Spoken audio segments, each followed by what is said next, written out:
नमस्कार साथियों, मैं लोकेश पांडे। आप देख रहे हैं ग्राउंड पोर्ट जीरो से त्रिलोक न्यूज के माध्यम से। आज खास खबरें आपको बताने चल रहा हूं कि सुल्तानपुर जिस तरीके से चुनावी अखाड़ा बन चुका है, एक तरफ बसपा सुप्रीमो मायावती जी यहां पर आ चुकी हैं, तो वहीं दूसरी तरफ बुलडोजर बाबा कहे जाने वाले माननीय योगी आदित्यनाथ जी भी आ चुके हैं। तो तीसरी तरफ कहना चाहूंगा कि साइकिल की रफ्तार तेज करने वाले भाई अखिलेश यादव जी भी सुल्तानपुर की धरा पर पहुंच चुके हैं। तो इसी की सिलसिले में जो है मैं आज यहाँ पर समाजवादी पार्टी के कद्दावर नेता माननीय श्री संतोष पांडे जी से, जो कि पूर्व विधायक जो है अपनी लखनऊ विधानसभा में रह चुके हैं, मैं इनसे जानना चाहूंगा कि एक तरफ सूत्रों के मुताबिक सुनाई दे रहा है कि संविधान खतरे में है, तो दूसरी तरफ जो है बीजेपी के कद्दावर नेता कह रहे हैं कि हमारी जनता राशन पा रही है, वो कितनी खुश है। आप क्या कहना चाहेंगे? देखिए, दो चीजें हैं जी। ये जो राशन व्यवस्था है जी, लोग कहते हैं अनाज मिल रहा है खाने को। मैं एक बात कह रहा हूँ, जब से ये लोग आए अनाज तो 2 किलो बढ़ा दिया, 4 किलो बढ़ा दिया, लेकिन मिट्टी के तेल और चीनी खत्म कर दिया। तो दिया क्या, ले लिया बल्कि हमसे। दूसरी बात, आप अनाज देके लोगों को काहिल बना रहे हो। आप ये बताइए, इसका मतलब आप खुद मान रहे हो कि देश में भूखमरी 80 करोड़ लोगों को हम अनाज दे रहे हैं। अरे आप उनको रोजगार देने की बात कब करेंगे? उनकी पढ़ाई, उनकी शिक्षा की बात कब करेंगे? महंगाई की चर्चा कब करेंगे?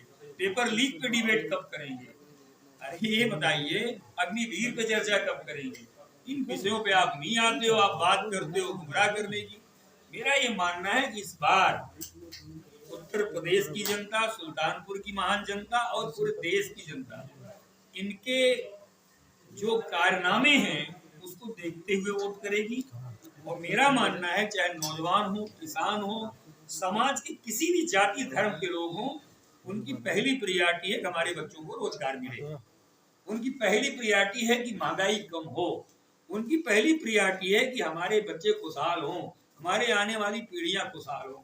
मेरा मानना है खुशहाली तब आएगी जब उत्तर प्रदेश में, आप याद करें अखिलेश यादव जी मुख्यमंत्री थे तो उन्होंने लैपटॉप दिया था। तो क्या लैपटॉप जाति देख के दिया था? क्या उन्होंने शिक्षा को आगे बढ़ाने के लिए कन्या विद्याधन दिया तो क्या जाति देख के दिया? क्या 100 डायल दिया तो क्या केवल यादव मुस्लिम 100 डायल करता है तब पुलिस आती है?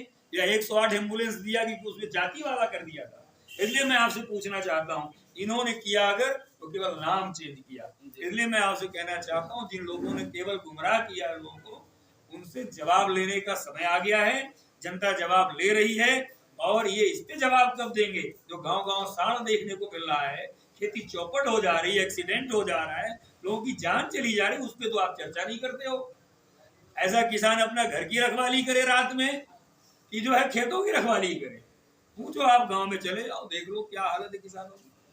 जिस तरीके से आप गांव-गांव में आज ये काउंसलिंग कर रहे हैं कि कितने लोग जो है समाजवादी पार्टी को या इंडिया गठबंधन को मत देंगे, आपको क्या लगा कि संविधान खतरे में है जब लोगों से आप मिले? देखिए, ये हम नहीं कह रहे, ये बीजेपी के सांसद लल्लू सिंह कह रहे हैं कि हम संविधान चेंज करेंगे। आपने सुना था उनका बयान? तो जो लोग कह रहे हैं उनसे पूछो। ऐसा है, जनता जागरूक है। जब आपका सांसद ही जो महत्वपूर्ण पद पे बैठा है वो इस बात को कह रहा है तो लोगों को लग रहा है कि ऐसा होने जा रहा है। मेरा मानना है, देखिए, दो चीजें, आप लोग बहुत जागरूक हो गए हैं। आप किसी को आप ऐसी नहीं बना सकते। कितने दिन बनाएंगे आप? एक बार राष्ट्रवाद पे ले लिया आपने, एक बार भ्रष्टाचार पे ले लिया आपने, अभी कोई मुद्दा है? अभी तो कोई मुद्दा नहीं है। इसलिए सारे मुद्दे आके टिक गए, महंगाई, भ्रष्टाचार, रोजगार और किसान और तरक्की और खुशहाली पे। इसलिए मेरा मानना है कि इस बार बहुत बड़ा परिवर्तन होने जा रहा है। और जब परिवर्तन होगा तो आप देखिएगा, मैं भी यहाँ विधायक रहा लखनऊ में और लोग भी रहे। जो लोग बीजेपी की बात कर रहे थे, विधायक, यहाँ के पूर्व विधायक और मौजूदा विधायक, कहीं बीजेपी प्रचार करते हुए दिख रहे हैं क्या? आम जनता को तो गुमराह करके घुमा देते हैं। ये जिम्मेदार लोग कहाँ हैं इस समय? भाजपा के लिए वोट क्यों नहीं मांग रहे हैं? जो पूर्व विधायक यहाँ का है, कहाँ है? वोट मांग रहा है किसी से? या मौजूदा विधायक कहीं दिख रहा है वोट मांगते हुए? तो आप उनसे भी पूछ लो, उनसे भी पूछो कि अपना काम बनाना है तो भाजपा की बात करोगे, अपना काम नहीं बनाना है, आपको पार्टी टिकट नहीं देगी तो भाजपा को भूल जाओगे। दूसरे बिंदु पर बात करते हुए मैं ये जानना चाहता हूँ कि जिस तरीके से लोग कहते हैं कि भाजपा के जो कोर वोटर्स हैं वर्मा जी और निषाद जी, अब दोनों में जो है सुप्रीमो मायावती जी और आपके इंडिया गठबंधन के माननीय श्री अखिलेश यादव जी माननीय भुआ निषाद जी को उतार दिए हैं, तो क्या कितना इफेक्ट पड़ेगा इसका?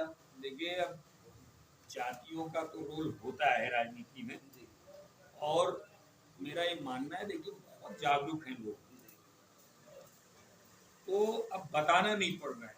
इस समय हालात ये है कि पूरा पिछड़ा, पूरा दलित, पूरा अगड़ों में जो समझदार लोग हैं वो सब एक तरफ से वोट कर रहे हैं। आप कोई पोलिंग अपने आसपास उठा के देख लीजिए, बहुत सारे लोग जो हम लोग बहुत उनको कहते थे कि भैया हमारी मदद करो, तो हमारे साथ आ जाओ, नहीं आ रहे थे लोग। इस बार कहना भी नहीं पड़ रहा है, लोग कह रहे हैं हम खुद ही आपके साथ हैं, आके बता रहे हैं भैया इस बार आपके साथ हैं। तो ये चेंज है, और ये देखिए प्रकृति भी जो है ऐसा चाह रही है। इसलिए मैं इस बात को कह रहा हूँ कि देखो अभी कर्नाटका में 300 सीडी वाला रिलीज हो गया, और कोविड वाले में देखो आप, नौजवान कोई गाड़ी चलाते हुए जा रहा है, हार्ट अटैक हो जा रहा है। जिसने भी कोविड वाला लगवाया कुछ ना कुछ प्रॉब्लम उसके शरीर में आ गई। और देखो पहले जब खोलते थे उसको, उसमें मोदी जी की फोटो लगी रहती, अब खोलो उसमें मोदी जी की फोटो ये गायब हो गई। तो जब तक अच्छा था तब तो फोटो लगी थी, हम ही करवाए, और जैसे आ गया कि नहीं पोल खुलने वाली है तो फोटो यो गायब कर दिया। तो हमारा कहने मतलब ये है कि आपने जबरन इंजेक्शन तो लगवा दिया, अब किसी कान चला गया, किसी को हार्ट अटैक हो जा रहा है, किसी कोई बीमारी, इसका जवाब दे कौन है? जो हमारे स्वास्थ्य के साथ खिलवाड़ कर दिया। और उसी कंपनी से, कोविशील्ड से 1200 करोड़ का इलेक्ट्रॉल बॉन्ड क्या समाजवादी पार्टी ने ले लिया है?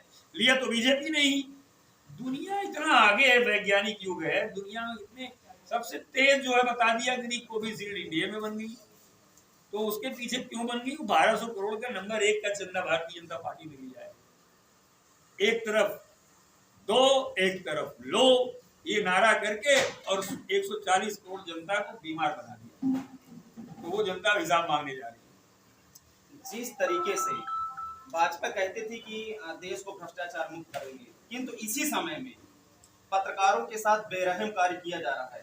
यदि आपके सांसद और आपकी सरकार बनती है तो आप पत्रकारों के ऊपर क्या करेंगे? लेकिन मुलायम सिंह जी मुख्यमंत्री रहे, गोमती नगर में उन्होंने पत्रकारपुरम बसाया, पत्रकारों के बच्चों की सुविधा के लिए, उनको उनकी खुद की सुविधा के लिए, चाहे उनके स्वास्थ्य की बात हो, चाहे इलाज की बात हो। जब अखिलेश जी थे तो उन्होंने तमाम सुविधाएं पत्रकारों को दी। पत्रकार हमारे समाज का आईना होता है, चौथा स्तंभ होता है। और आप देख लो कहीं एक मीडिया का समूह पूरा एक तरफ से उन्हीं के बारे में बात कर रहा है, लेकिन अभी मैं देख रहा हूँ कि बहुत सारे परिवर्तन है। जी न्यूज जैसा चैनल जो एक तरफा उन्हीं की बात करता था, उसने लाइव दिखाना बंद कर दिया इन लोगों। तो ये आहट है कि जो लोग एक तरफा की बात कर रहे थे उनको भी समझ में आ गया होने क्या जा रहा है। और जहाँ तक पत्रकारों के अपमान की बात हो रही, बलिया में आपको याद होगा वो सिंह साहब थे, उनकी गोली मार के हत्या हुई, उनमें हमने मदद की थी आर्थिक, आपको याद हो अगर तो। और अभी जिस तरह से मर्डर हो रहे, पिटाई हो रही, गोली चल रही पत्रकारों के ऊपर, तो मेरा मानना है कि देखिए ये सबकी जिम्मेदारी, समाज की जिम्मेदारी है। पत्रकार अगर सच दिखा रहा है तो उसके साथ अभद्र व्यवहार नहीं होना चाहिए।